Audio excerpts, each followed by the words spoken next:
Hoxe, 6 de xuño, atopámonos no Día Nacional do Donante de Órganos e Tecidos.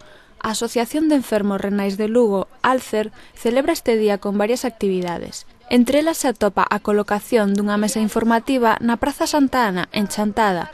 Televinta chegouse esta mañá ata o lugar para obter máis información.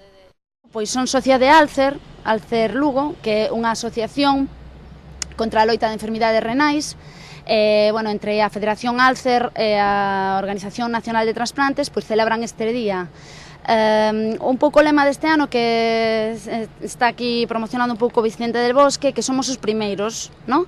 en donando órganos en todo o mundo, e é un pouco concienciar e informar, xa non concienciar, pero informar a xente para que saiba o importante que é donar órganos e que podes axudar a outras vidas, outra xente, tanto sexa de vivos como de mortos. Os doadores vivos son aqueles que doan un órgano dobre, como o ril, unha parte do fígado, páncreas ou pulmón, ou un tecido, como o sangue, a médula ósea ou o cordón umbilical.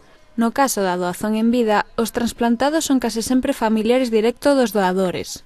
Pero na maioría dos casos, os voluntarios doan os seus órganos despois de mortos, prolongando así a vida de outras persoas que, sen dúbida, se sentirán moi agradecidas.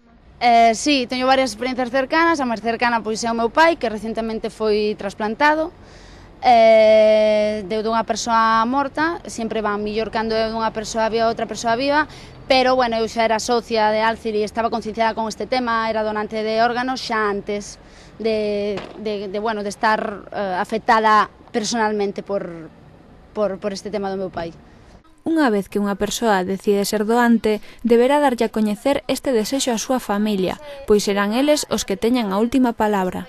Unha vez que te faz donante, recibes unha tarxeta, podes te facer donante simplemente cubrindo estes datos, enviando sin selo e sin nada, pois recibes unha tarxeta na casa confirmando que eres donante de órganos. Que pasa? Que se che pasa algo, non unha vez que morres, pois decide a familia, pero se supón que a maior parte das familias respetan esa vontade de que eres doador e podes axudar a moitas outras vidas. Entón, xa non é porque me axudaran a min ou a alguén da miña familia antes, senón eu xa quería antes nesto.